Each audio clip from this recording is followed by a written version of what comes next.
bem-vindos à nossa conversa de hoje. Vamos mergulhar num tema bem complexo e super atual, a questão da religião na escola pública, mas olhando por um ângulo específico, o que estão chamando de falsa neutralidade. O nosso ponto de partida principal vai ser um artigo do pesquisador Jorge Guerra Pires, que é PhD em bioinformática. O título já diz bastante: Falsa neutralidade religiosa na escola, quando a fé se disfarça de convivência. O Pires tem um trabalho interessante sobre ciência, política, religião. Sim, ele conecta bem essas áreas, né? Exato. E para complementar, para dar mais textura à discussão, a gente vai usar também outros materiais. Tem uns relatos bem fortes, sabe? Como os da Simple Christine e da Tracy Harris sobre educação religiosa. Experiências bem pessoais, né? Isso. E também vamos falar um pouco do caso Kitzmiller v. Dover, sobre o design inteligente, e daquela discussão sobre ensino religioso opcional. A ideia aqui é tentar desvendar os argumentos do Pires no artigo, entender as estratégias que ele aponta e, claro, olhar para as tensões entre laicidade, liberdade religiosa e o que a escola pública deveria ser. Os outros casos ajudam a gente a ver isso na prática. Bom, vamos começar a desvendar isso. O Pires já começa o artigo citando um vereador, o Hamilton Sosmayer, que diz: "Concordo que a escola é espaço de ensino e também de convivência e respeito às diferenças." Olha, à primeira vista parece super razoável, né? Quase óbvio. Pois é, soa bem, consenso quase. Mas o Pires vê um problema aí. Qual é a crítica dele a essa forma de colocar convivência e ensino lado a lado? Então, a crítica é que essa frase, que parece inofensiva, cria o que ele chama de uma falsa dicotomia. Ela coloca no mesmo patamar o ensino, que a gente associa ao conhecimento, à ciência, né? E a convivência, ou o respeito às diferenças, que é onde a religião costuma entrar nesse debate.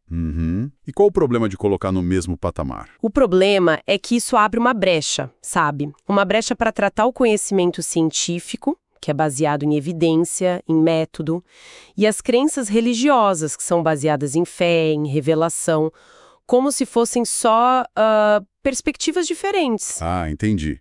Como se tivesse o mesmo peso dentro da escola, que deveria focar no factual, no racional. Exatamente isso. E aí você pode acabar introduzindo visões religiosas como se fossem alternativas válidas ao conhecimento científico. Faz sentido. Essa equiparação seria, então, a porta de entrada que ele menciona. Justamente. E o Pires argumenta que, muitas vezes, isso é uma estratégia pensada.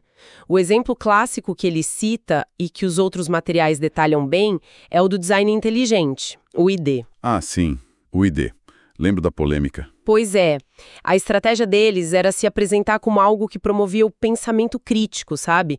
Para abrir a investigação, eles chegavam a dizer que a evolução era só uma doutrina científica e que, portanto, criticar essa doutrina era parte legítima da ciência. Queriam ensinar o ID junto com a evolução na aula de biologia, né? Isso, lado a lado. Mas como foi que descobriram que isso era, na verdade, uma estratégia religiosa disfarçada, lá no caso Kitzmiller? Porque eles não iam admitir isso abertamente, imagino. Claro que não.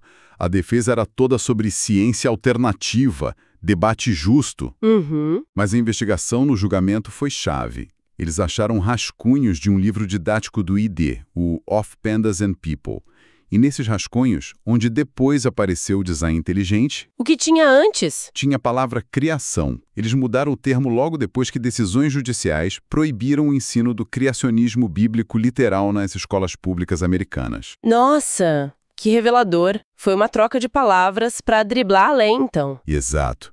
Uma maquiagem semântica, como você disse antes. Sim. E o juiz do caso, John Jones III, em 2005, foi muito direto na decisão dele.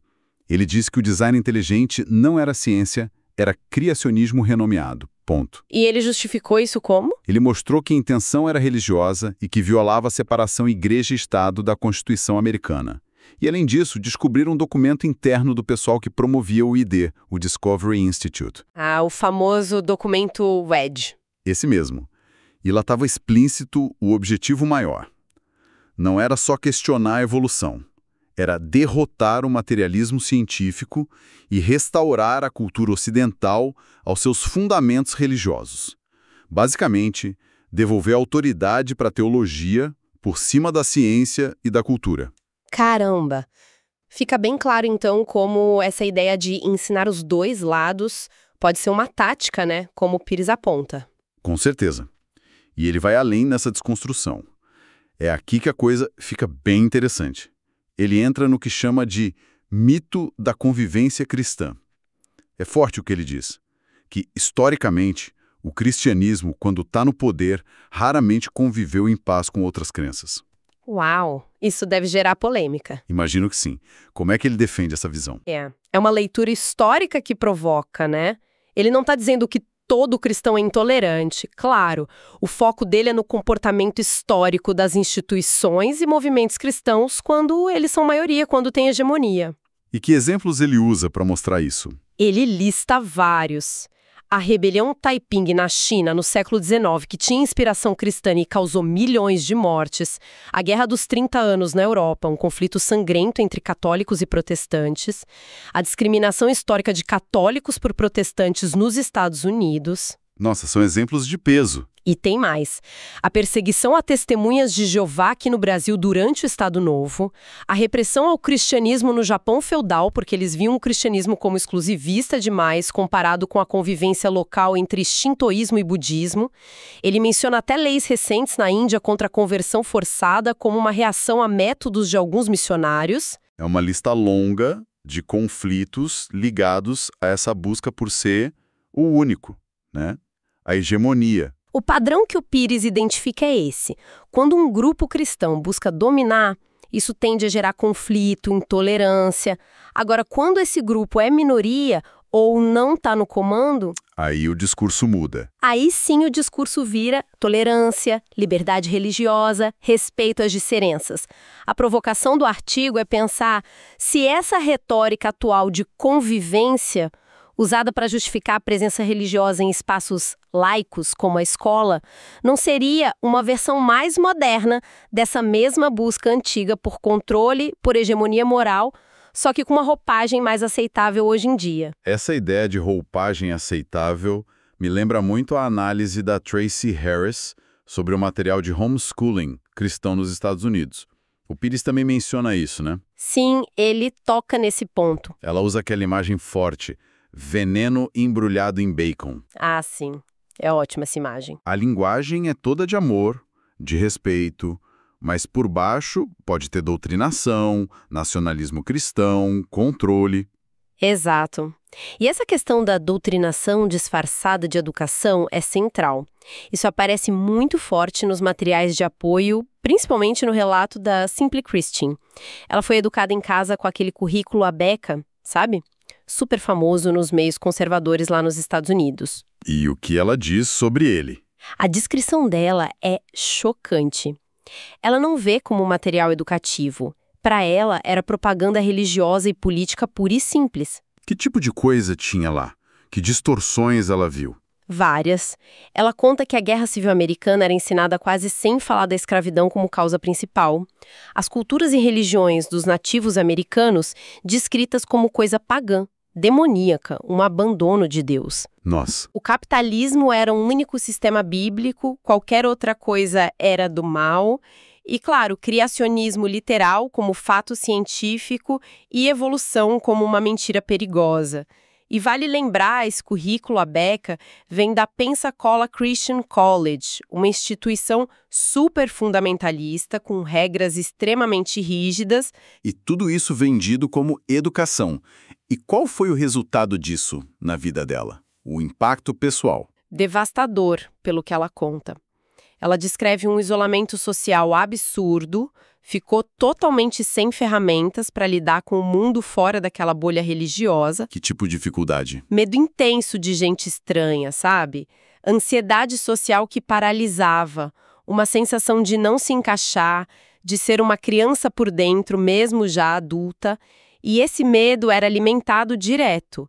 Em casa era só notícia ruim, alarmista, ela até cita Fox News, e histórias de perigo, tipo sequestro de criança. O mundo virou um lugar apavorante para ela. É impressionante como esse tipo de educação pode marcar alguém, E como isso volta para aquela estratégia do design inteligente que a gente falou? Liga direto com a crítica da Tracy Harris sobre a tática do ensinar a questionar. Porque o questionamento que o ID e currículos como a Beca propõe não é o questionamento real, aberto, baseado em evidência que a ciência faz. Não, como assim? É um questionamento direcionado. O objetivo é criar dúvida, desconfiança sobre a ciência estabelecida, como evolução, para depois apresentar a resposta religiosa como a única saída segura, a única verdade. É minar a confiança na razão para abrir caminho para o dogma. Entendi. É um questionamento com resposta pronta já. Exatamente. E o Pires também aborda outra questão importante em algumas religiões, a evangelização. Ele diz que, para muitos fiéis, não basta acreditar, tem que converter os outros. E isso pode bagunçar até as relações mais próximas. Ele cita um exemplo pessoal, né? De amigos convidando para a igreja e um dizendo, um dia vou te converter. Pois é. O que é fascinante aqui é como essa necessidade de converter que o Pires descreve bate de frente com a ideia de respeito pela autonomia do outro, né? A fé deixa de ser algo seu e vira uma missão que você impõe ao outro. E a Tracy Harris também fala disso nas famílias, né? Sim, muito. Analisando famílias em contextos fundamentalistas, ela percebe algo parecido. A lealdade à ideologia religiosa muitas vezes passa por cima do laço familiar. A religião só serve para a família se a família inteira seguir a cartilha. Se alguém sai da linha, questiona, deixa de crer, a relação pode ir para o espaço em nome da doutrina. E os exemplos que ela dá são bem pesados, né? Muito pesados. São de cartas, de relatos que chegam para o programa dela, o Atheist Experience. São situações de muita dor, medo constante de ser rejeitado pelos pais, pelos avós. Ela cita um caso de testemunhas de Jeová. A pessoa se sente obrigada a viver uma mentira para manter a paz, que ela chama de criar desonestidade. Breeding dishonesty. Isso. Conflitos que não têm solução em casamentos com visões religiosas opostas, filhos no meio do fogo cruzado, relatos até de abuso físico para forçar a pessoa a rezar como um pai muçulmano, manipulação emocional, tipo ameaça de divórcio se o marido virar ateu, e o ostracismo total, né? Ser tratado como um nada, pais que não falam mais, sogros que sugerem divórcio para o filho que se desviou. Nossa, a pressão parece ser enorme mesmo. Gigantesca. Tem um caso que ela conta que ilustra bem essa rigidez. Um jovem Sikh, que não pode cortar o cabelo pela religião. Quando ele fala que quer cortar, a mãe responde: considere a gente como morto. Que cruel! Muito. E a observação da Tracy é que, muitas vezes, o objetivo dessa pressão toda nem parece ser trazer a pessoa de volta para a fé de verdade. Parece ser mais para forçar a pessoa a fingir, a se calar, a manter as aparências para não balançar a estrutura da família ou da comunidade. E a pessoa se sente rejeitada de qualquer jeito, imagino. Exato. Seja por ser quem é ou por ser forçada a não ser quem é.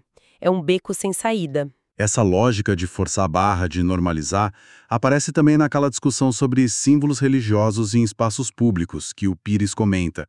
Ele conta de um debate que ouviu. Ah, sim.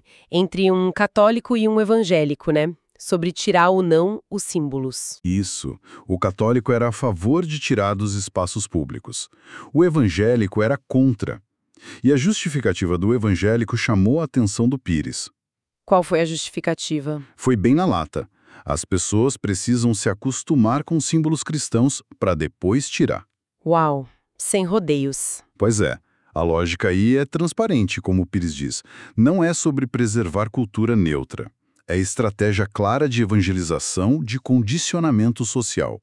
Normalizar a presença cristã em todo lugar, né? Fazer dela o padrão, o fundo de tela da sociedade. Isso. É quase como aquela outra metáfora que o artigo usa, batizar o suco das crianças. A ideia de ir introduzindo a doutrina de leve, desde cedo, para que ela vire a norma dentro da pessoa.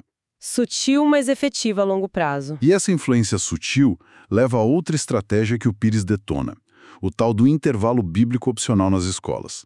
O problema para ele não é a Bíblia em si. É o contexto, né? E o opcional ser meio ilusório. Exato, porque ele acha que ele é ilusório. Porque na prática, numa escola, essa opção raramente é livre de pressão.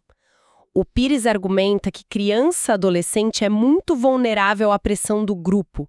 Não tem a mesma autonomia de um adulto para fazer uma escolha que pode deixar ele marcado, isolado. Quem escolhe não participar pode acabar sendo visto como o diferente, o excluído. Ou até sofrer bullying, né? A frase dele é forte. A escola não deveria jogar nos ombros de um jovem, formando a sua personalidade, essa responsabilidade. A escola precisa agir como o adulto. O Estado, pela escola, tem que proteger o aluno dessa pressão. Isso me lembra um ponto que a Simple Christine descobriu na terapia dela e que foi chave para ela entender o que viveu. A questão das fronteiras pessoais. Ou a falta delas no fundamentalismo. Ah, sim, os boundaries. Como isso se encaixa aqui? A Christine percebeu que a doutrinação que ela sofreu era uma violação constante das fronteiras da mente dela.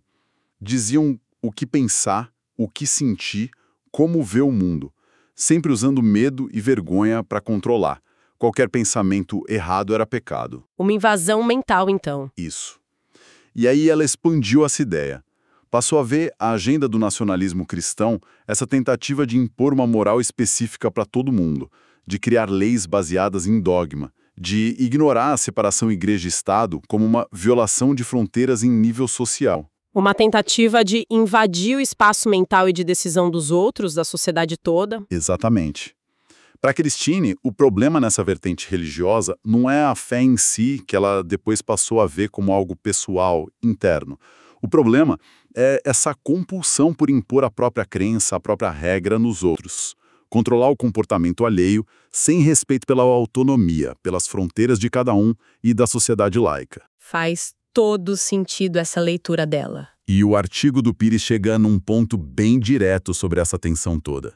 Ele diz: a fé cristã não é neutra. Ela odeia ciência, conhecimento e direitos humanos. É uma frase bem dura. É fortíssima. Como ele justifica isso?